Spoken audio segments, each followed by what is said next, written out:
Islamic calendar کے اعتبار سے آج نئے سال کا آغاز ہونے والا ہے 1446 ہجری۔ ہمارا یہ سال کیلنڈر کے اعتبار سے قمری کیلنڈر یا ہجری کیلنڈر کہلاتا ہے۔ قمری اس وجہ سے کہ اس کا تعلق چاند سے، اور ہجری اس وجہ سے کہ اس کو ہجرت سے، واقعہ ہجرت سے جوڑا گیا ہے۔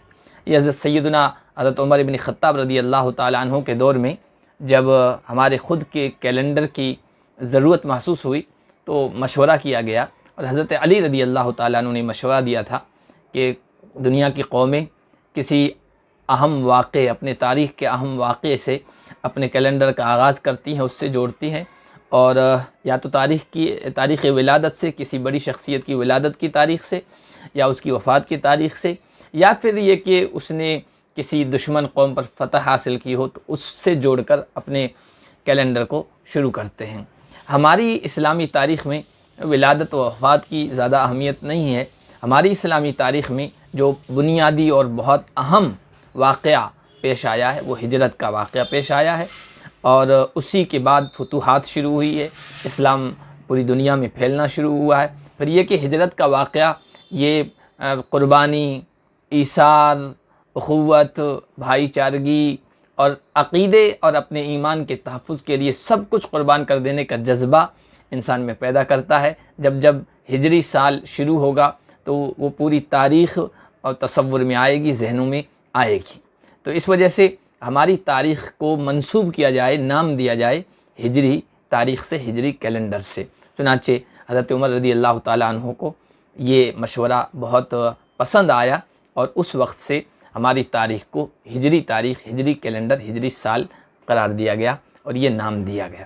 نیا سال شروع ہو تو ایک تو ہمیں نیا چاند دیکھیں گے تو اس وقت دعا ضرور پڑھنی چاہیے۔ ملا علی قاری رحمۃ اللہ علیہ نے یہ دعا جب ذکر ہوئی ہے اس کے ضمن میں لکھا ہے کہ اللہ کے نبی صلی اللہ علیہ وسلم جب مہینہ تبدیل ہوتے تھے تو یہ دعا پڑھتے تھے۔ اس کی حکمت یہ ہے کہ جب نیا ورق الٹتا ہے، تاریخ بدلتی ہے، نیا دن شروع ہوتا ہے، نیا مہینہ، نیا سال شروع ہوتا ہے، تو اس وقت دعاؤں کی قبولیت کے چانسز، امکانات زیادہ ہوتے ہیں، اور اللہ کے نبی صلی اللہ علیہ وسلم اس موقع پر دعا پڑھا کرتے تھے۔ تو ہم بھی اس دعا کا اہتمام کریں۔ اللہم احل علینا بالامن والایمان والسلامت والاسلام ربی وربک اللہ ہلال خیر ورشد۔ یہ بات ہمیں اپنا جائزہ لینا چاہیے، اپنا محاسبہ کرنا چاہیے۔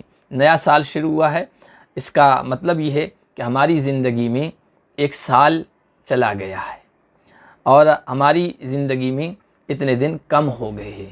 اپنا محاسبہ کرنا چاہیے، پیچھے ہم نے کیا کیا ہے اس پر غور کرنا چاہیے، اور آئندہ کیا کریں گے، نیکیوں کی طرف بڑھیں گے، نیک اعمال انجام دیں گے، اس کا عزم، ارادہ اور اس کا پورا منصوبہ ہمیں بنانا چاہیے نئے سال کے آغاز پر۔ نیا سال ہمیں فکر و عمل، کردار سازی، صبح و شام کو غنیمت سمجھنے اور ہر لمحے اور ہر دقیقے کو قیمتی بنانے کی دعوت دیتا ہے۔ نبی پاک صلی اللہ علیہ وسلم کا ارشاد ہے، ہر نیا دن جو طلوع ہوتا ہے وہ پکار کر کہتا ہے، اے آدم کے بیٹے، میں ایک نئی پیدا شدہ مخلوق ہوں، میں تیرے عمل پر گواہ ہوں، مجھ سے جو کچھ حاصل کرنا ہے وہ کر لے، میں اب قیامت تک واپس نہیں آؤں گا۔ اس لیے یہ حیات جو مستعار ہے، یہ عارضی جو زندگی ہے اللہ کی طرف سے ملی ہوئی ہے، اس کا ہر لمحہ، ہر سیکنڈ، ہر منٹ بہت قیمتی ہے۔ گزرے وقت کو ہم واپس نہیں لا سکتے، اور موجودہ جو وقت ہے، حاضر وقت ہے، اس کو ہم روک نہیں سکتے۔ بس ہم یہ کر سکتے ہیں موجودہ وقت کو بہتر سے بہتر، قیمتی سے قیمتی تر بنا سکتے ہیں، اور وہ نیک عمل کے ذریعے سے کہ اسلامی نیا سال ہمارے لیے خوشیوں کا اور بہاروں کا پیام لے کے آئے، اور ہم سب کو عمل صالح کی توفیق ہو، اور اس میں ہم زیادہ سے زیادہ اللہ کی اطاعت، رسول کی فرما برداری اور نیک اعمال کو انجام دے سکیں۔ اللہ تبارک و تعالی ہم سب کے لیے اسے خیر کا باعث بنائے۔